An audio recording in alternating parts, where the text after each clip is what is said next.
20 barrels of oil.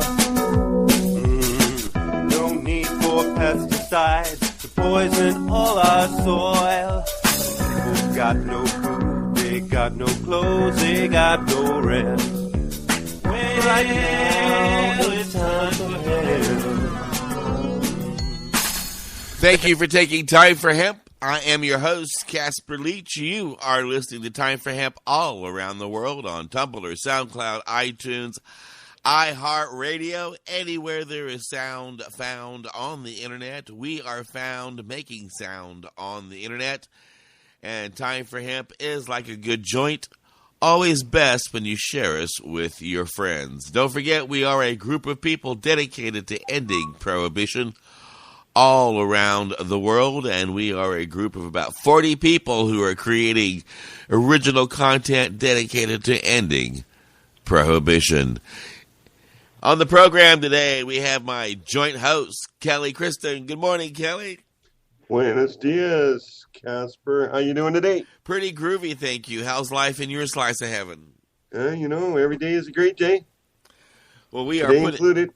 We are putting a spotlight on some of the amazing people up in Canada. We have on the phone today with us Chris Bennett. Good morning, Chris. Good morning, Casper. Good morning, Kelly. Hey, good morning, Chris. How you doing today? Doing all right.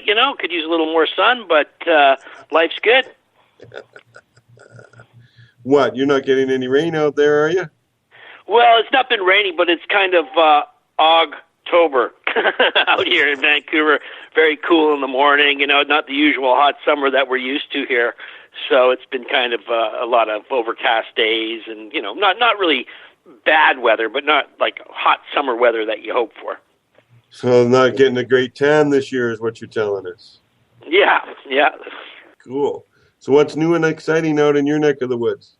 Oh, man, the whole cannabis thing is just so huge here right now. There's must be over 150 clubs here on the Lower Mainland alone, dispensaries and stuff. So a lot of the dispensaries aren't requiring any sort of medical certification at all anymore. So it's really been kind of a cannabis-infused summer here in Vancouver for sure. And you just see it getting just more accepted all the time. It's pretty amazing to see it all going down. Absolutely. I like it. Obviously, with our move towards legalization and anticipation as to know where we're going to be at. Whether all these people that created the industry will still get to be a part of the industry remains to be seen. It's sounding fairly corporate with Bill Blair and Anne McClellan and other people on the panel that's going to be coming up with some sort of legal basis for it all. It's hard to say where it's all going to end up. All Canadians, the Liberals have an online questionnaire of what kind of form you'd like to see legalization take, and all Canadians that are interested, that are listening, they should get on there and fill that out. I think all Canadians should get on there. It's ridiculously important. They're asking us questions, and we can actually at least feel like we have some input anyhow. And I urge anybody who's in Canada and listening to the program to go and take that survey. But please read the paper before taking the survey. It's important. Yeah, absolutely. I agree. No, that's really big. The more people that we get involved in that, I think the better our chances are going to be, because, like you say, the panel sounds very generic and very industrial. I don't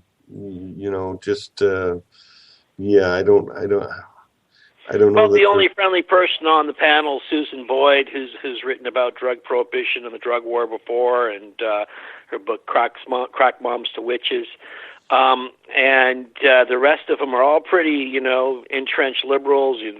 Blair's an ex-cop, and not exactly people from the culture. Not one activist or representative of the people that fought for legalization are on the panel. So it's pretty disappointing to see that.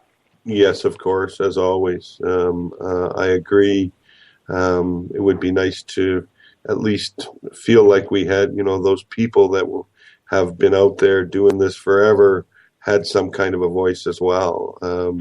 They're the ones who got it to this point, yet, again, as usual, it looks like they might be left out of the process. Yeah. And, even a bitter victory is still a victory of sorts. It was a historic day when Canada went into the United Nations and said that they were planning on legalizing cannabis in the spring of 2017. Huge step, internationally. And no matter what it looks like next spring when the laws come out, it's important to remember that 90 years after alcohol prohibition, we're still tinkering with the alcohol laws and changing those all the time. And I'm sure that no matter what system they come up with, there'll be challenges and changes to that for years to come. Without question.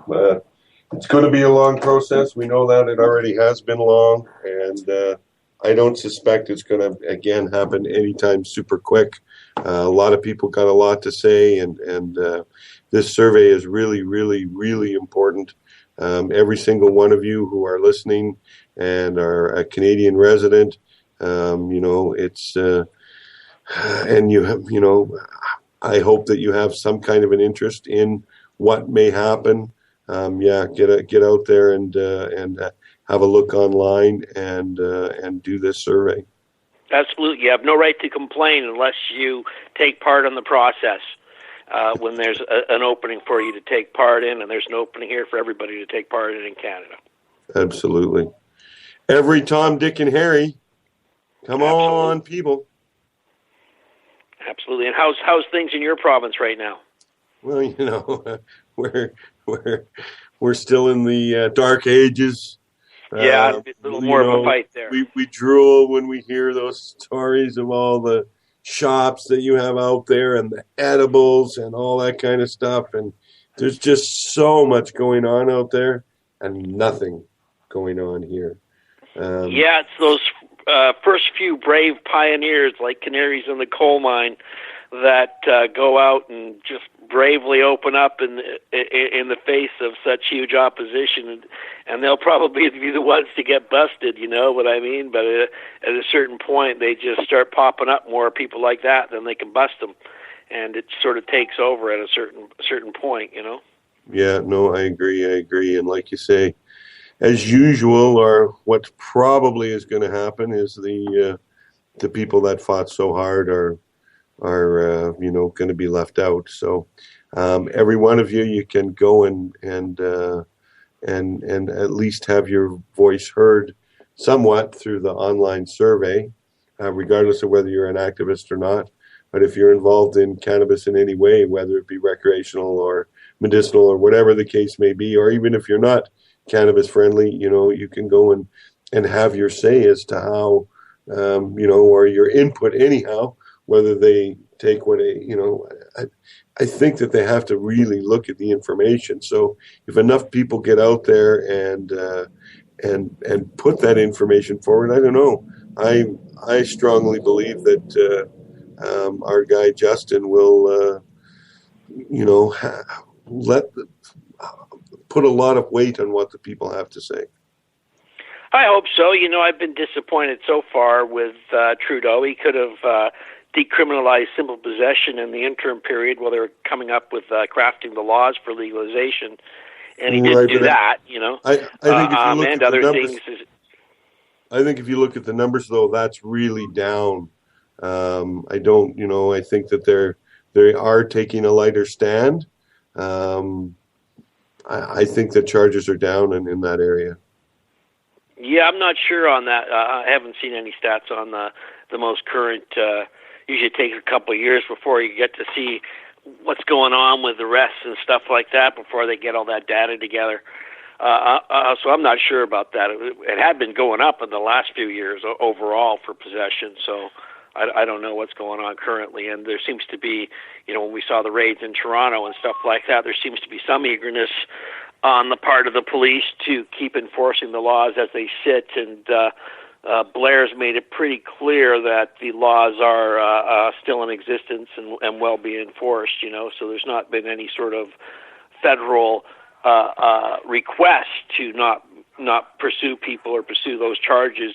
There may be on the part of officers themselves a reluctance to pursue it because they realize it's going to be legalized and it's just a pain in the ass and it may get tossed out of court or something like that. But I haven't seen anything, in the news or anything saying that arrests were down for possession. Right. No, I believe I read an article somewhere, and I'll have to try to dish it up while we're chatting here. Because I think just common sense. Like you say, it's everybody knows that it's going to be they're moving towards legalization. So I think that the police in general have taken a little bit of a softer stance on charging people with those offenses.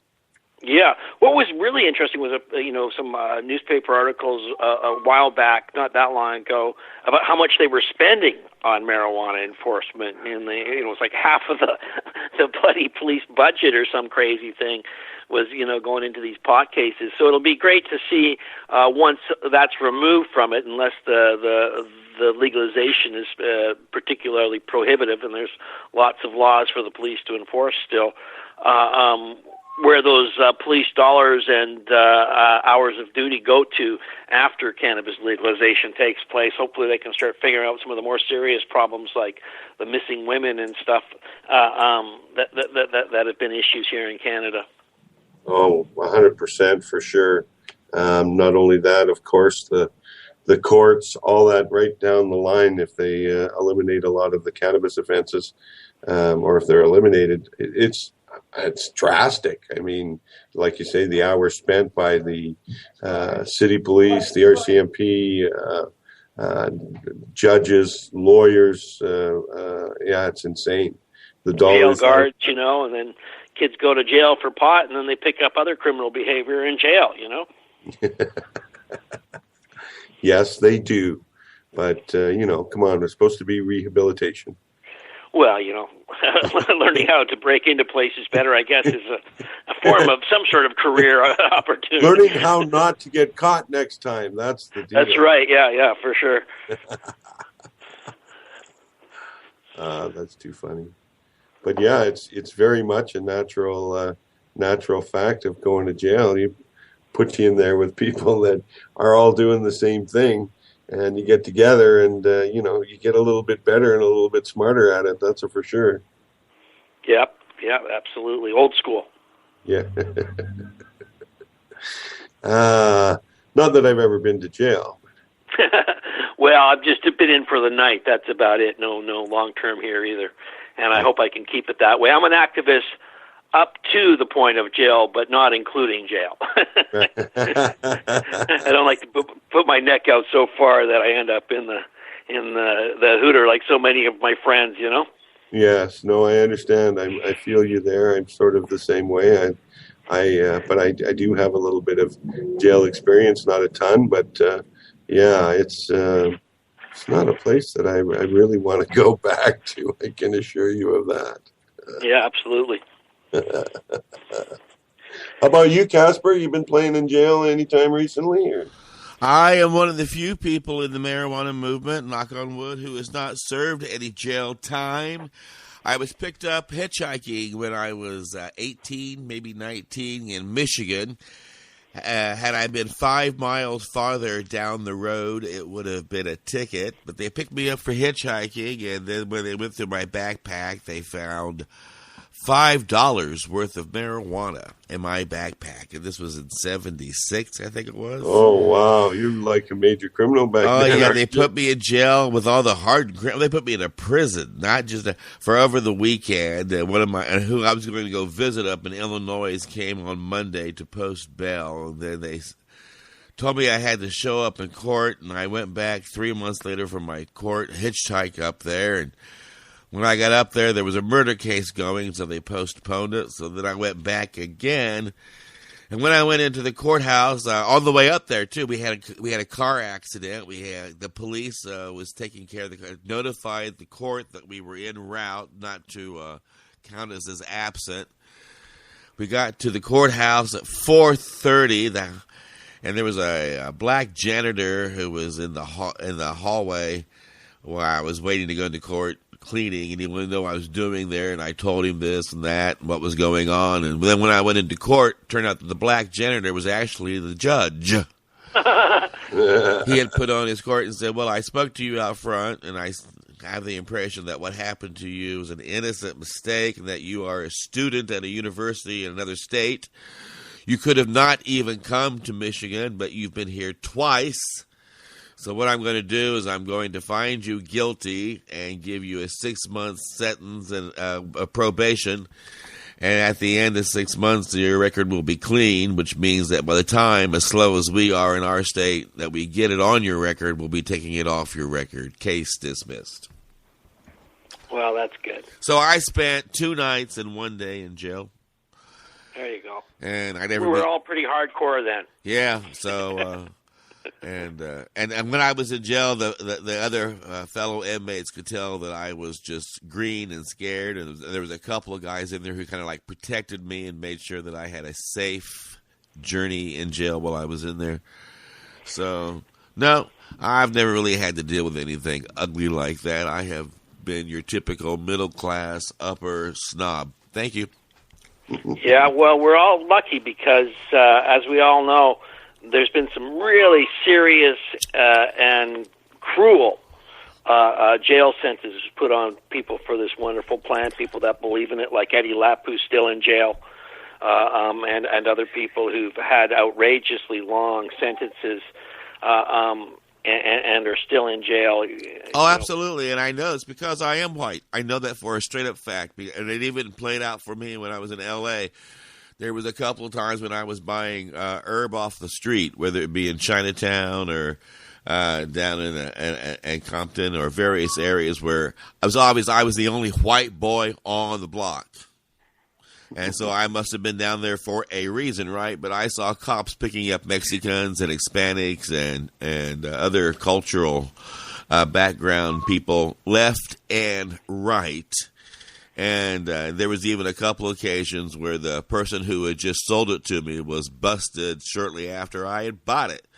But wow. never once did I, as a white guy, get arrested in Los Angeles in my involvement in marijuana. Thank you very much. I came out of the womb just the right color. Yeah, tragic for the other people, for sure. Hopefully we can see some changes in that. You know, I got to say, it seems... you mean where they started arresting? Race issues were going down in the States a couple of years back. Now I'm not so sure. It just seems like... Well, you said you want to see changes. What, where they started arresting white people more? No, not that. Okay. Stop arresting other people more. Oh, okay. Yeah. Too funny. So that's been my experience and non-experience. Now, I'm one of the few people in the marijuana movement who does not have a record. The only record I've got was produced by Brian Epstein, and then John Lennon and Paul McCartney sing lead. There you go. Well, some people that have been longtime members of the marijuana industry and dispensary owners, they may be excluded because they were busted for marijuana and their fight to see it legalized and distributed, you know. And so because they have a criminal record, they may get not be allowed to do it. Mark Emery, for instance, was being prevented from opening a dispensary here. He went ahead and did it, but he can't go through the process because he has a criminal record for marijuana, you know, one of Canada's most well-known activists. So, yeah, it's a lot of ironies going on. Absolutely. Now, did you spend time in jail, Chris? No, nothing for cannabis. You know, I've been in raids and things like when Mark's place got raided back in 2005. I was there for the DEA and police raid, but no, I you know, it's funny. One of the things I did when I first became a cannabis activist 26 odd years ago, I guess, was I just made this vow to myself that I'd just never sell it. And that way it wouldn't influence my activism, you know, due to concerns about my own financial well-being and stuff. And it would give them not so many opportunities to arrest me and charge me and put me in jail, you know, while I spoke about it. So I wouldn't be concerned about speaking out about it and getting arrested and stuff, having a conflict of interest there. So, yeah, no, I've never been arrested. Knock on wood. Yeah. Boom, boom. There you go. Well, I think the chances are getting slimmer, certainly in both our countries. As we move towards legalization. So, well, no, that was the reason why the marijuana movement pulled their money together and moved me to Portland, Oregon, is because they knew that in Indiana, if I were to have been picked up for under an ounce, it would have been headaches in court and money in court. And if it would have been a second time, could have had an ankle bracelet and a lot of other problems. Anything over an ounce, I would have been spending time behind bars. And therefore, the broadcast would not go forward.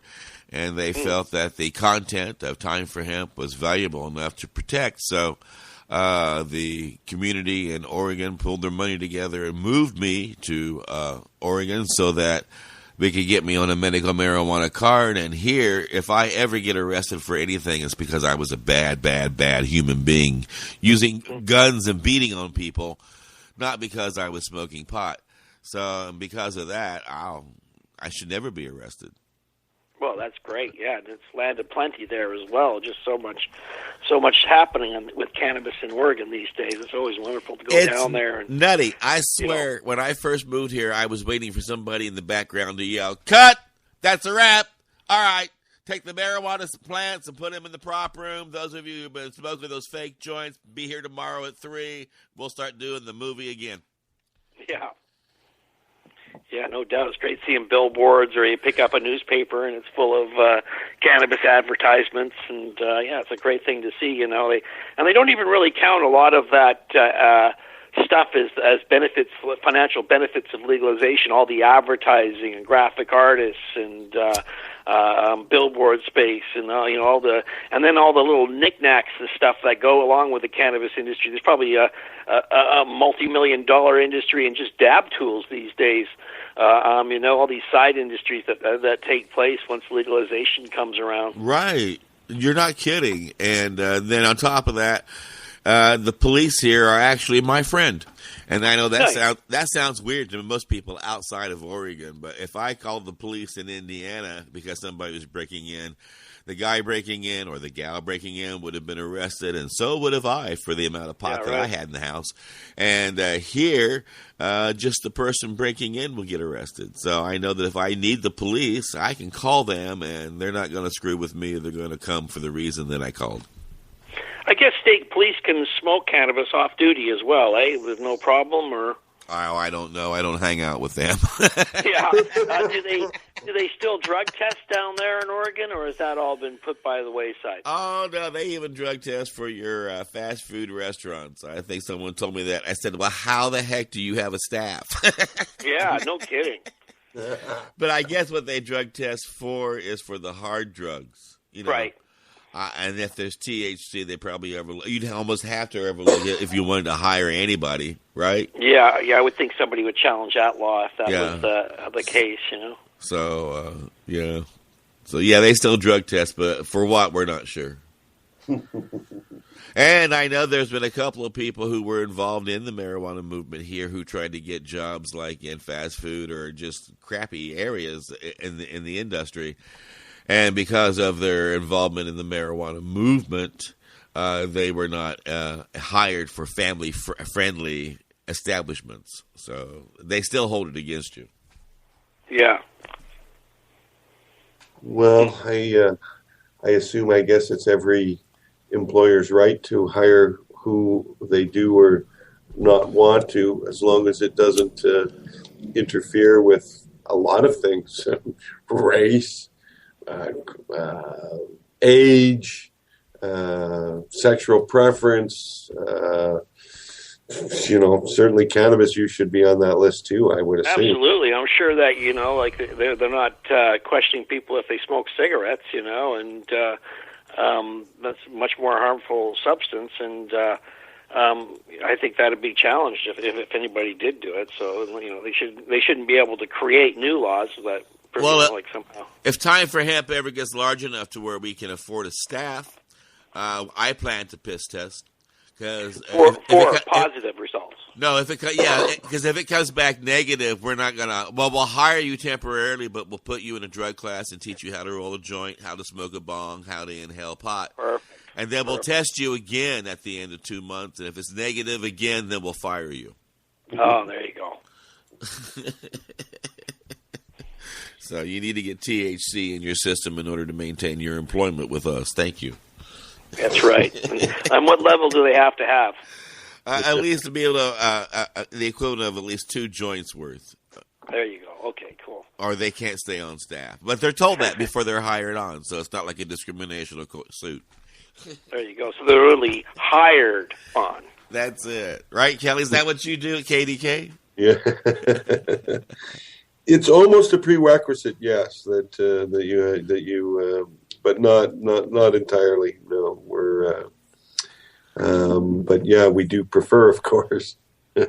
And we have a couple of actual patients are with the program and can actually still, or we're with the program early enough that they can grow their own medicine and that type of thing. So it's very much a part of our day here at KDK, and anybody that we do hire is made aware of that before they ever step foot in the warehouse or do anything for us, that cannabis is on site.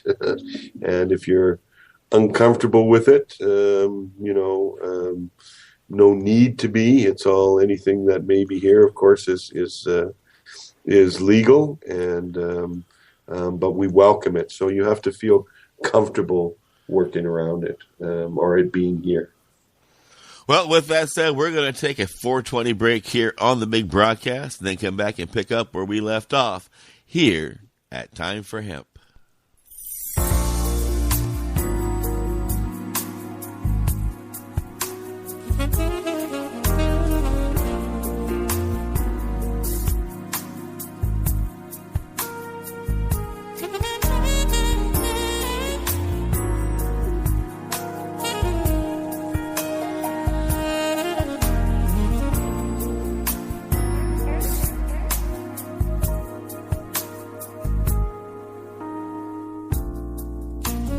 Listening to the Time for Hemp Global Broadcasting Network.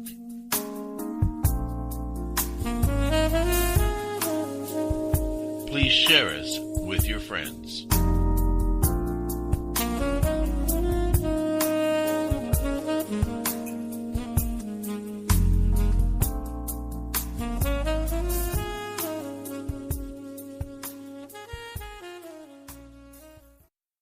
At Crop King Seeds, we sell the finest marijuana seeds in the world. Grown organically with original genetics, every seed is cultivated for large yields, high THC content, and measured for both CBD and CBN levels. Did we mention we sell more than 20 of the world's best marijuana strains in feminized, auto-flowering, medical, and regular varieties, including White Widow, Blueberry, Purple Kush, Haze Extreme, and so many more.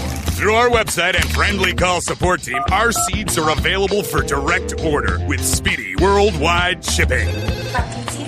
Crop King Seeds are also sold in over 100 locations worldwide. Excuse me, I'm looking to buy some Crop King seeds. Look no further, my friend. Wow, they're here and in so many strains. Buy your seeds now, in-store or online at CropKingSeeds.com. Or call us toll-free at 1-844-CROP-KING. That's 1-844-276-7546.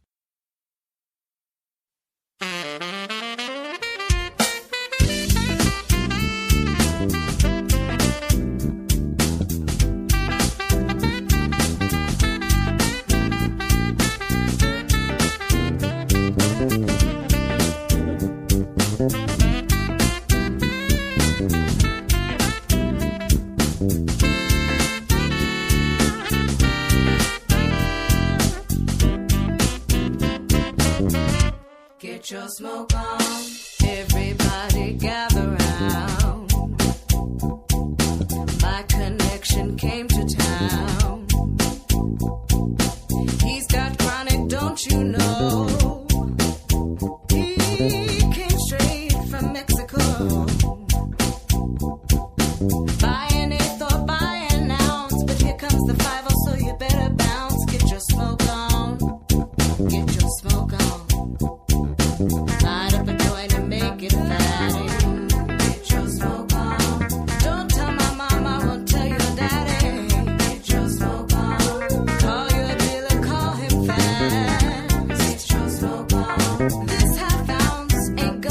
gas. Get your smoke on. So smoke a blunt or smoke a J. Just pack up a bottle and I'll be okay. Get your smoke on. Get your smoke on.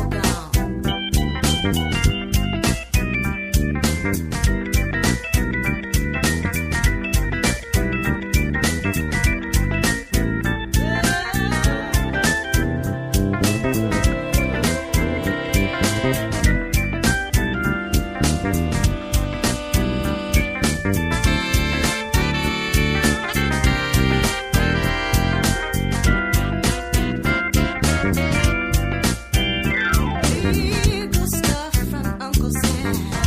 Get your smoke on. Contraband from Amsterdam. Get your smoke on. Northern Lights and chocolate time. Get your smoke on. So many ways to get you high. Get your smoke on. Oh, I've been feeling all day long. So pack up some chronic and a 4-foot long. Buy an eighth or buy an ounce. But here comes the 5-0, so you better bounce. Smoke a blunt or smoke a J. Just pack me a bong load and I'll be okay. Get your smoke on. Get your smoke on. Get your smoke on. Get your smoke on. Get your smoke on. Get your smoke on.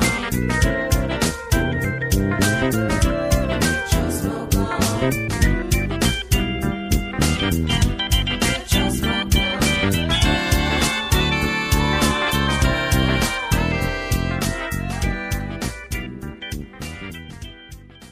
You are listening to Time for Hemp all around the world on Tumblr, SoundCloud, iTunes, iHeartRadio.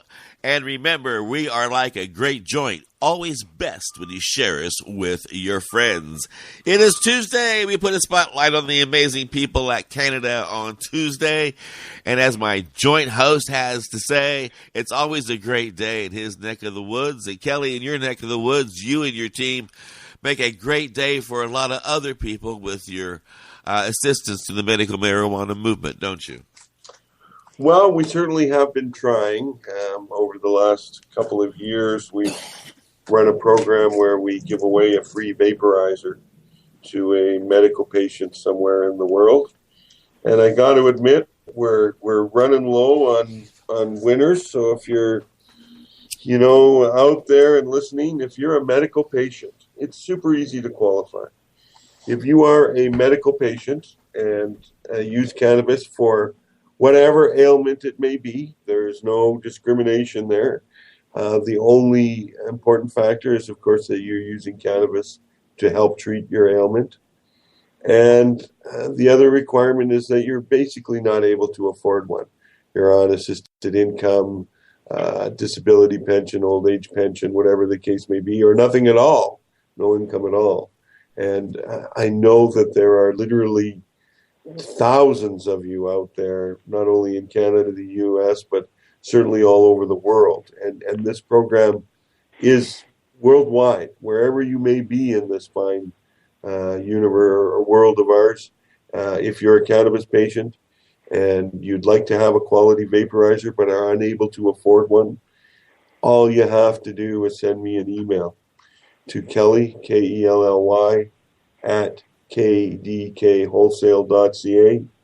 Tell us a little bit about yourself, and we'll put your name in. And honestly, we're running dry of names, and so if you're a medical patient or if you're listening, certainly you probably know a medical patient in your life somewhere, friend, neighbor, co-worker, whatever the case may be, someone that can somewhere down the line, find someone who could really use a vaporizer, and it's totally free, including the shipping. We just ship it to them once we pick someone out of the hat, so to speak, that's a lucky recipient. So we, really, really like to hear from you. And again, that's Kelly, Kelly, at kdkwholesale.ca. Please, we like to hear from you. And on behalf of the medical marijuana movement, Kelly, thank you. That's very gracious that you do that. And we do encourage people out there to share that information with those who need it. I'm going to pass this joint chat back to you and our joint guest here on the Big Joint broadcast. And don't forget, anytime you hear the word joint on the Big Joint broadcast, everybody likes to fire up their bongs, their pipes, their vaporizers, and their joints and take time for him. Kelly? Yes, of course. Well, Chris, we, of course, covered a little bit about what's going on there and, of course, what's going on here. Nothing as usual. Unfortunate. I don't know, you guys, do you feel, I mean, you've been around it long enough and have seen vapor lounges and seed companies and head shops and dispensaries and all this stuff, and now of course it's blooming again. Do you think it has a lot to do with you have a better larger number of activists out there, or you're a little bit more active than we are here? Well, there's probably been more pot just because of better climate for growing pot. So there was a good kind of underground industry, of cannabis growing, and that probably contributed a lot because people that smoke pot end up loving pot, So all of the different growing up in the Kootenays and then Lasqueti Island and Hornby Island and all these types of places that are so well known for growing the BC bud, probably contributed a lot to the culture. I started myself out here as a hemp activist, and it was all, I didn't even worry about cannabis being illegal. My friends weren't getting bothered by it. We're probably wheeling and dealing in it and growing it and that type of thing in the 80s and 70s and stuff. But it was when I found out about industrial hemp and how we could make all our paper from it and all our fuel and all our cloth and all the other various wonderful items, plastics, etc., that I really became interested in it because at that time Canada was going through a bit of a recession and they were cutting back on the logging and logging industry, and there was concerns about the rate that our old growth forests were disappearing, and 50% of that stuff goes to pulp and paper. So when I found out about that, it was hard for me to just enjoy smoking pot without thinking about it and thinking about how that was an answer to so many problems environmentally, economically, etc. that I really started to get interested in it, and inspired by Jack Hare's book, The Emperor Wears No Clothes, of course, which inspired so many other people. That really got me going. Unfortunately, I wish there was more going on with hemp. We have a great hemp food industry here in Canada, but so far the fiber and cloth industry is virtually non-existent. There's probably a few people dabbling in building materials from hemp, but so many of the things that could be made from hemp are yet to be made here in Canada, and it'd be great to see more happening on that end as well. Yes, manufacturing and the production of even the hemp, of course, is growing quite dramatically. I know each and every year, there are more and more acres planted to hemp in Canada. And yeah, we just got to start to make this into products, because we can grow our hemp is considered some of the best in the world, if not the best. And there's just needs to be like a huge multi-million-dollar investment in some facilities to process hemp fibers and things and hemp paper, Absolutely. and that money hasn't come there from big industry yet. Correct. But I'm sure they're looking at it, especially right now with the super high interest in CBDs, and hemp seeds are very, very high in hemp itself. Is very, very high in CBD. So this is an avenue that is exploding right now. So hopefully the hemp producers are aware that I'm sure that they are, that their product is high in CBD, and that's what a lot of people are looking for right now. So that all unto itself, just the CBD market alone, probably enough to jumpstart a lot more production. And then once you have more production, then the stock becomes a much more valuable commodity because it's readily available, and then it's worthwhile to invest in warehousing and machinery to process the product and start making some more wonderful hemp products and start improving our world tenfold. Yeah, I guess most of the hemp growing where you're at has all been for seed, has it? Or there's quite a bit in southern Alberta, and yes, it's all pretty much for the seed. We get we have a supplier out of Lethbridge that we purchase hemp hearts. They make hemp oil, of course, hemp flakes, and hemp powders, and we carry all their products. And yeah, they are here in southern Alberta. And they buy, I believe they buy pretty much exclusively in Alberta. I'm not positive on that because there is enough acreage planted to it that they can keep this particular individual busy. And I know Manitoba has really gotten big on it. And I know another manufacturer that's doing the same thing, basically out of Regina or out of Saskatchewan. Not sure if it's Regina. And again, starting to see more and more. In order to invest those millions in processing it, they got to have the product here. So we got to, plant more hemp so that there is more hemp fiber that needs to be processed. Absolutely. Hopefully that day comes soon. Sooner than later. I mean, let's face it, hemp is such a wonderful crop. It's awesome for the environment. One of the biggest things here we could use in Alberta, and I've been told that literally we can take hemp pellets made from the fiber and not even have to retrofit our coal generators and burn hemp fibers in these generators. And it's like a net zero effect as we burn it and the gases go into the air, and then we plant the hemp and it takes that out of the air. It's like a naturally generating zero impact on the earth, or relatively zero impact on the earth, and we wouldn't have to do anything. I mean, yeah, and it burns at a really high heat as well. It's like really good for that. You bet. So why we haven't started the process already, I don't know. I know that, of course, we produce a lot of coal in Alberta, and hence why we have coal-fired generators. And the coal industry, I'm sure, isn't really hip on it, and at least not at the moment, anyhow. The thing about the coal industry is they've invested all their money in coal. That's what they're interested in seeing processed, is because that's where all their cash, just like the oil industry's invested all their money in oil. Right. That's where their money is, and that's what they're interested in seeing sold and processed. So there's not a lot of initiative to pursue new avenues like hemp. That's for sure. Right. And what a crazy turnaround, and where the NDP government, newly elected NDP government that we have, is really trying to reduce our net effect, and this is probably the biggest area. We could make some huge improvement, and of course, I've never heard anything mentioned about moving to hemp pellets away from coal. Has the NDP government there said anything about what they're feeling about legalization, or made any comments? Because a lot of it's going to be left up to the provinces, just like the liquor laws.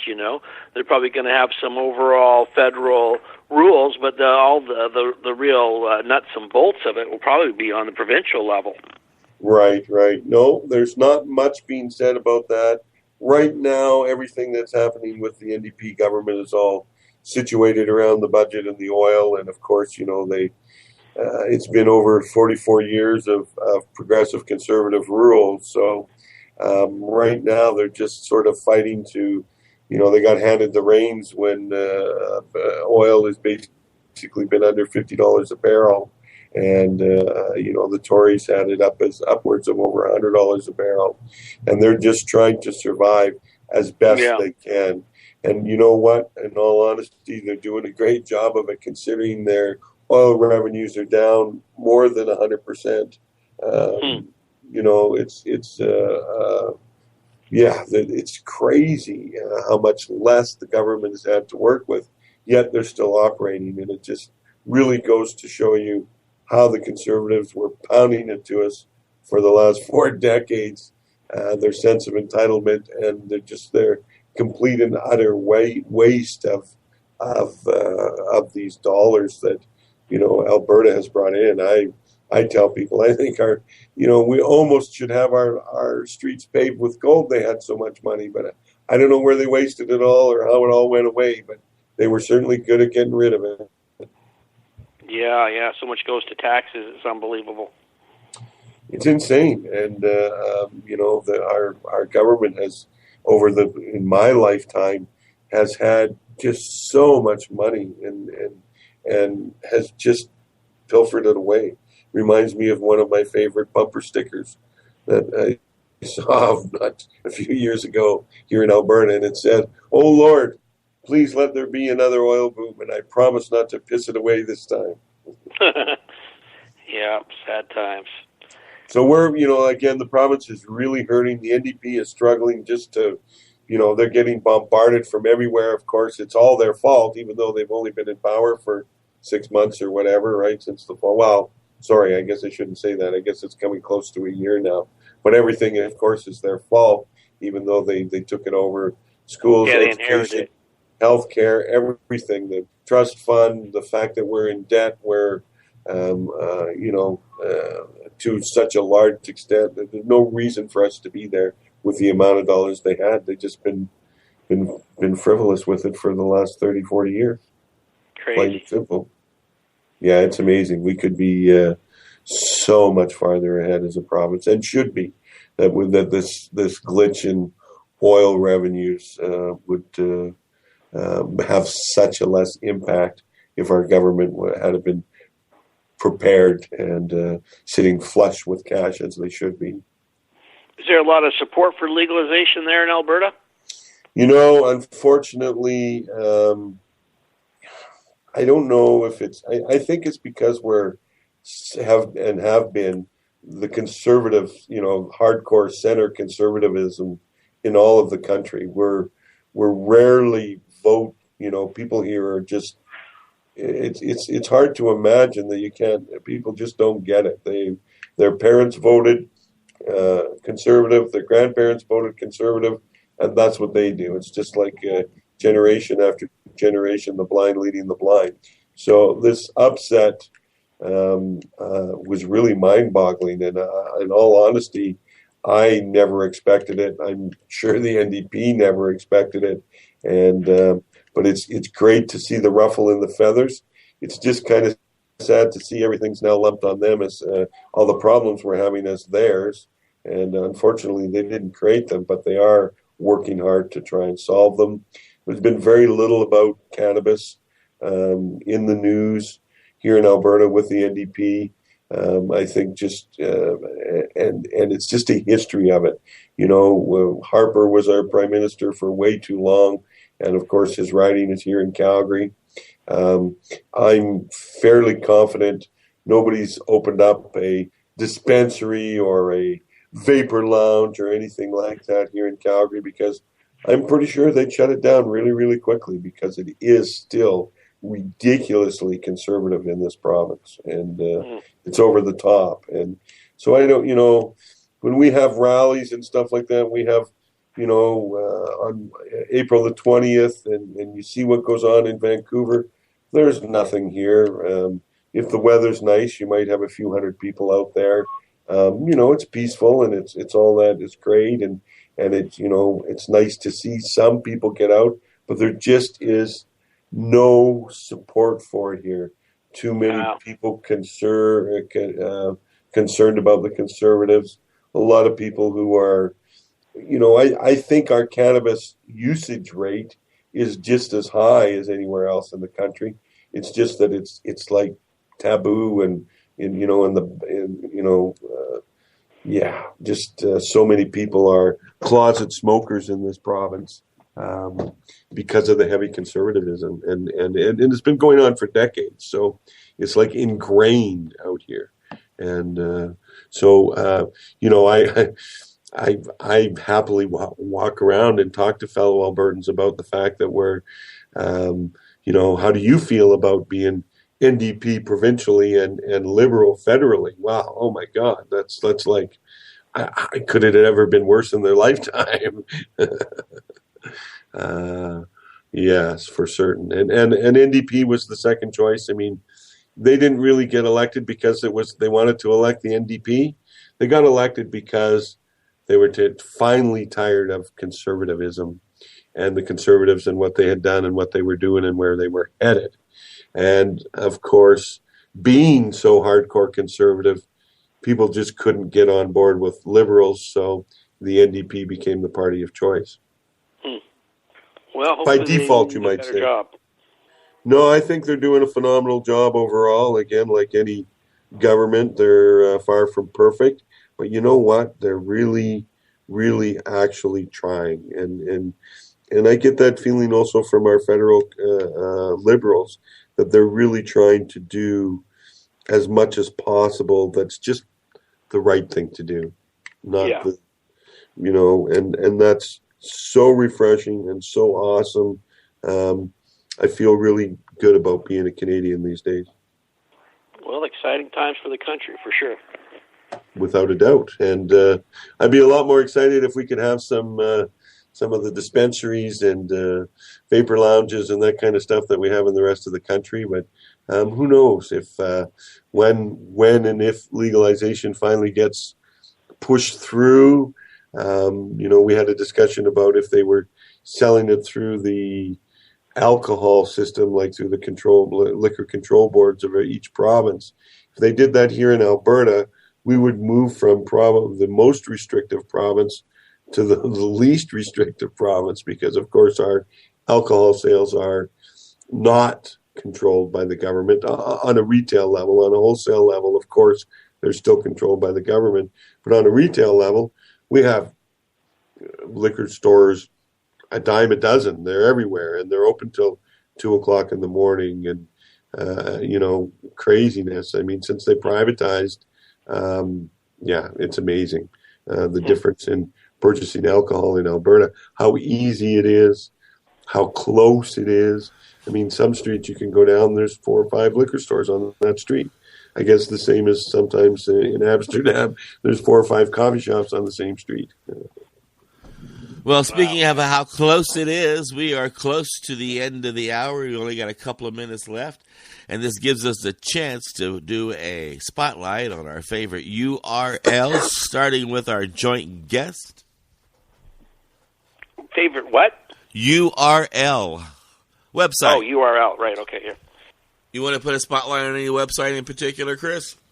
I haven't really got any websites going. People could check out my shop, I guess. I distribute in Canada, urbanshaman.net, and sell a variety of ethnobotanicals, plants for making ayahuasca, peyote, and other wonderful plants. Now, isn't that stuff that makes you see God? It's a powerful visionary tool, for sure, used ceremoniously. Oh, groovy. Well, see, that's one of the many, many reasons why we love Chris so much. He can help us see God. There you go. And Kelly? Today, I want people who are listening that are Canadians to really take some time and take this survey through Health Canada. The website itself is ridiculously long, so I'm just going to suggest you type into Google search Health Canada discussion paper cannabis, and it'll come up. And please take the time to take this survey. It's your opportunity, and it's everybody's opportunity as an individual. And please read the paper first, and then fill out the survey. And really, please take part. It's your one and only chance. You have a voice. You can actually say something, and the government's actually going to look at it. Rock on. And I would encourage people to go to timeforhemp.com. Check out all the archives that are there, free MP3s to download, editorial cartoons to share. And you can also find us on all your social sites. Lots of apps that you can download into your smart devices so that on the go, you're still in the know with Time for Hemp. And remember, anywhere there is sound found, we are around on the internet. So, as you can tell, we are an internet broadcast here at Time for Hemp. Hemp makes 20 barrels of oil. No need for pesticides to poison all our soil. People got no food, they got no clothes, they got no rest. Right now, it's time for hell.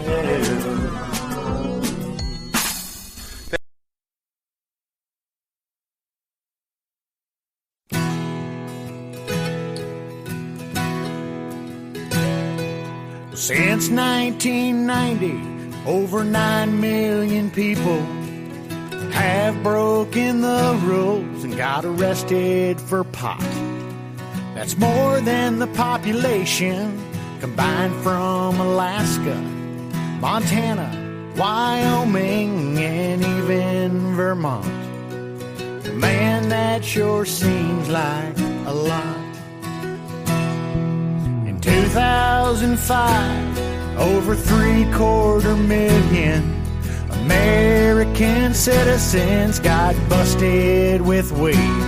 What burns holes in my tent is 86% were arrested for possession. But what I can't believe is one of those people was me. So what can we do about legalization but rally around and reform legislation that state our position and make it our mission? A change in the law is what we need. It's time we legalize weed. Chief Greenbud is spouting about prison overcrowding, using words like reform, rally, and change. Why should we do time for a victimless crime? Marijuana isn't evil, but it's taking the blame. Don't you think that it's time for a change? So what can we do about legalization but rally around and reform legislation that state our position and make it our mission? A change in the law is what we need. It's time we legalize weed. Let's make it our mission, state our position. Change in the law is what we need. It's time we legalize weed. Yeah, it's time we legalize weed.